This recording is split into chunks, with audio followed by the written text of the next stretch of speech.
प्रश्नोत्तर सत्संग माध्यम से आज एक प्रश्न आया है। जगदीश पटनायक भुवनेश्वर, उनका प्रश्न है कि नरेंद्र मोदी कोई दैवी शक्ति का अवतार है कि क्या है? आप उनके बारे में स्पष्ट बताइए, लेकिन आप जो बात करते हैं स्पष्ट कहते हैं।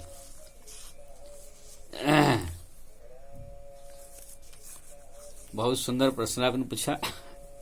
अब आपने कहा है कि मैं आपको जानता हूं, आप उड़ीसा के हैं। आप जो है उड़ीसा में भी बहुत प्रवचन करते थे, मैं सुनता था। आपके पास कवित्व शक्ति भी है। उड़ीसा में आप भाषा में बहुत सारे भजन भी आप लिख करके गाते थे। हिंदी में भी आपके सत्संग में आपकी खुद की बनाई हुई कुछ भजन भी है। आपके पास कवित्व शक्ति है, लेकिन आप प्रकट नहीं करते हैं।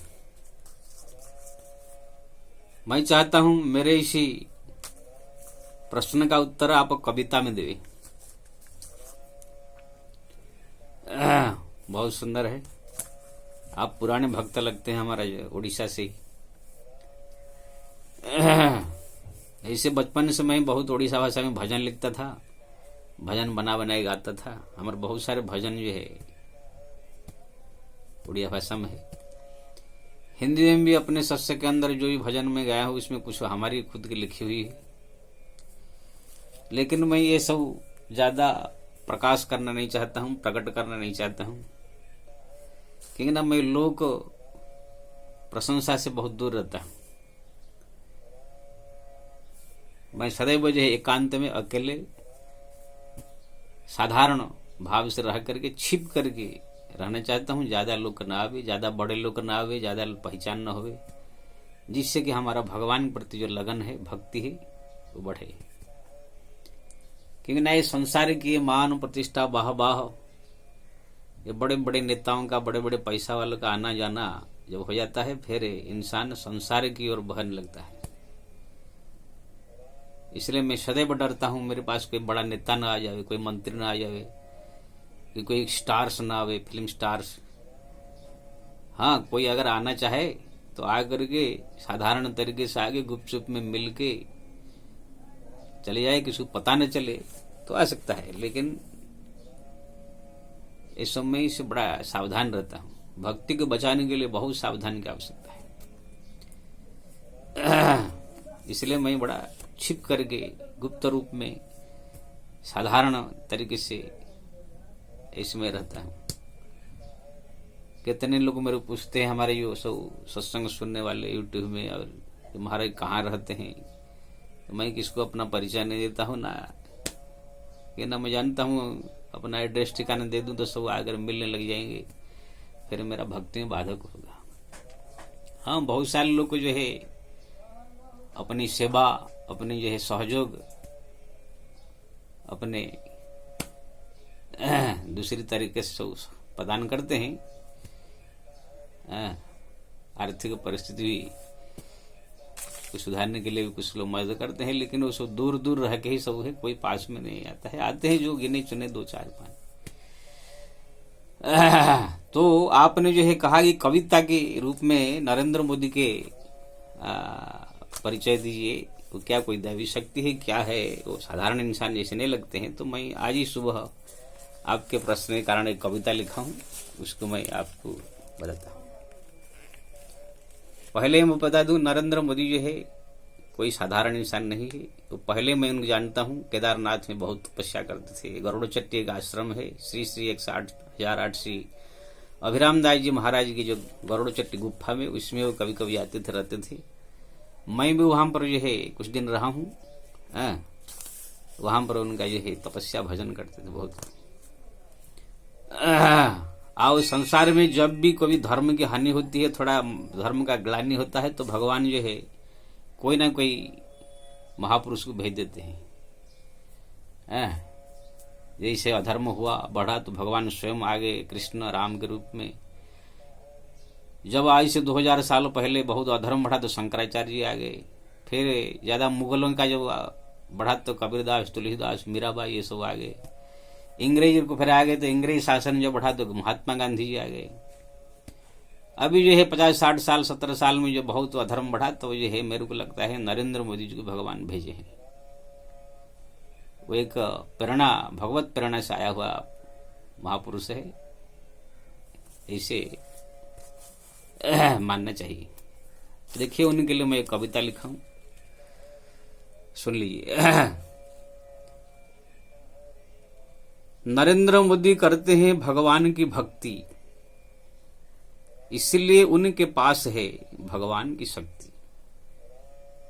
नरेंद्र मोदी जी सदैव जो है भक्ति में लीन रहते हैं, भगवान के प्रति श्रद्धा प्रेम है और भक्तिमय जीवन उनका है, इसलिए भगवान की कृपा के कारण उनके पास भगवत शक्ति है। नरेंद्र मोदी करते हैं भगवान की भक्ति, इसलिए उनके पास है भगवान की शक्ति।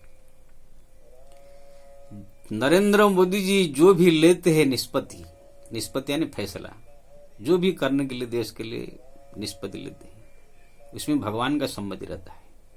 नरेंद्र मोदी जी जो भी लेते हैं निष्पत्ति उसमें रहता है भगवान की सम्मति। वो अपनी से नहीं, भगवान की सम्मति से ही उनके जीवन में फैसला सुनाते हैं। नरेंद्र मोदी जो भी लेते हैं निष्पत्ति उसमें रहता है भगवान की सम्मति। नरेंद्र मोदी आए हैं देश सुधारने के लिए, नरेंद्र मोदी आए हैं देश सुधारने के लिए, धर्म की स्थापना करने और भक्तों को उबारने के लिए। कि ना जब जब महापुरुषों का अवतार होता है इसी के लिए होता है। नरेंद्र मोदी आए हैं देश सुधारने के लिए, धर्म की स्थापना करने और भक्तों को उबारने के लिए। जब जब अधर्म और दुष्ट बढ़ जाते हैं इस संसार में, जब जब संसार में अधर्म और दुष्ट बढ़ जाते हैं तब तब कोई महापुरुष संसार में आते हैं। जब भी संसार में अधर्म बढ़ जाता है, दुष्ट बढ़ जाते हैं, कोई महापुरुष को भगवान भेज देते आते हैं। जब जब अधर्म और दुष्ट बढ़ जाते हैं तब तब कोई महापुरुष संसार में आते हैं, इसलिए नरेंद्र मोदी आए हैं देश सुधारने के लिए, धर्म की स्थापना करने और भक्तों को उबारने के लिए। जो भी नरेंद्र मोदी के करेगा निंदा, जो भी नरेंद्र मोदी जी के करेगा घोर निंदा, हो जाएगा उनके बंद सब धंधा। ये मैं 5-7 साल के अंदर देखा, जो भी उनका निंदा किया, उनके पीछे पड़ा, उनकी चाहे राजनीतिक करियर हो चाहे किसी प्रकार का, सब जो है उनके धंधा बंद हो गया। आप देखेंगे जब वो प्रधानमंत्री बनने के लिए जब उम्मीदवार हुए तब सबसे पहले लाल कृष्ण आडवाणी जी ने जो है मुंह नाक सिकुड़ा, ये क्या बनेंगे, उनको उल्टा पुल्टा बोल दिया, उनका जो करियर खत्म हो गया। शत्रुघ्न सिन्हा, वो भी उनके बारे में कुछ कहा, वो भी गए। जसवंत सिन्हा थे, वो भी कुछ बोले तो वो भी गए। मुरली मनोहर जोशी, सब वरिष्ठ नेता भाजपा के बड़े बड़े, वो भी जो है उल्टा पुल्टा कुछ कहने लगा, वो भी जो है सब गए। जो भी उनका जो है बुराई किया, उन लोग का राजनीतिक करियर जो है समाप्त हो गया। लेकिन जो उनके साथ दिया, उनका जो राजनीतिक करियर, कोई भी करियर उनका आगे बढ़ा है। देखिए हमारे अटल बिहारी वाजपेयी जी ने जो है उनको गुजरात का गादी दे दिया, इसलिए उनको भारत रत्न का उपाधि मिला। तो जो भी नरेंद्र मोदी की करेगा घोर निंदा, हो जाएगा उनके सब बंद सब धंधा, यानी वो एकदम बर्बाद हो जाएंगे। देखा जाता है, प्रत्यक्ष देखा गया, चाहे किसी भी पार्टी अगर उनके विरुद्ध किया तो पार्टी बर्बादी, कोई राजनेता विरोध किया तो राजनेता बर्बाद। देखिए जितने सब और अन्य पार्टी जो उनके खिलाफ पीछे खड़े हुए हैं सब विरोध में, क्या उनका दुर्दशा देश में हो रहा है। कांग्रेस से लेकर के सपा बसपा से लेकर के जो भी पार्टी, तृणमूल कांग्रेस से लेकर जो भी उनके खिलाफ खड़े हुए, उनकी सब दुर्दशा हो रही है। श्री राम। लाल कृष्ण आडवाणी, शत्रुघ्न सिन्हा की उनकी निंदा, इसलिए बंद हो गई उनकी सारे धंधा। वो लोग का भी धंधा सब बंद हो गया।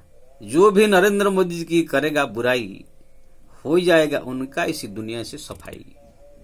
भगवान की प्रेरणा से आया हुआ भक्त होने के कारण, महापुरुष होने के कारण, जो भी उनका निंदा करेगा, उनकी बुराई करेगा, उनके पीछे पड़ेगा, उनकी सफाई हो जाएगा। और जो उनकी भलाई सोचेगा, जो उनके साथ में देगा, कंधा से कंधा मिला करके चलेगा, तो उनकी आबादी होगा। अटल बिहारी वाजपेयी ने मोदी जी को दे दी गुजरात की गादी। अटल बिहारी वाजपेयी ने ही जो नरेंद्र मोदी को गुजरात का मुख्यमंत्री बनाया था, नहीं तो उससे पहले तो कुछ नहीं थे। अटल बिहारी वाजपेयी जी ने नरेंद्र मोदी को दे दिया गुजरात की गादी, इसलिए अटल बिहारी वाजपेयी को मिला भारत रत्न की उपाधि। हमारे जो है अटल बिहारी वाजपेयी को भारत रत्न का उपाधि नरेंद्र मोदी ने दिलाया। यानी जो भी उनके समर्थन में रहे सो महान बने, जो उनके विरोध में गया वो बर्बाद हुआ। जैसे ऐसे जुग जुग से आया है। जैसे भगवान कृष्ण पांडव के पक्ष में थे, पांडव के जो जो विरोध किया उनकी बर्बादी हुई। भक्तों के, महापुरुषों के जो भी विरोध करता है उसकी इस प्रकार की दुर्दशा होती है। इसलिए पटनायक जी आपने कहा कविता के रूप में कहिए, तो मैंने कह दिया नरेंद्र मोदी कोई साधारण शक्ति नहीं है, भगवान की प्रेरणा से आए हैं देश में धर्म स्थापन के लिए, भक्तों को, संतों को, महापुरुषों को जो है सुखी करने के लिए। इसलिए मैं सबसे निवेदन करूंगा, वो जो कर रहे हैं बहुत अच्छा कर रहे हैं। देश में कितना शांति है, उग्रवाद नहीं है। महंगाई जो थोड़ा बड़ा बढ़ेगा भाई, जब इतना देश का सेवा हो रहा है, काम हो रहा है, फ्री में राशन मिल रहा है, सब हो रहा है, थोड़ा बड़ा बढ़ेगा। सुरक्षा सबसे बड़ी चीज है। इसलिए मैं सबसे निवेदन करूंगा कि उनके समर्थन करें, साथ दे। विरोध करेंगे तो फिर आपको उसका फल भोगना पड़ेगा। जय श्री राम।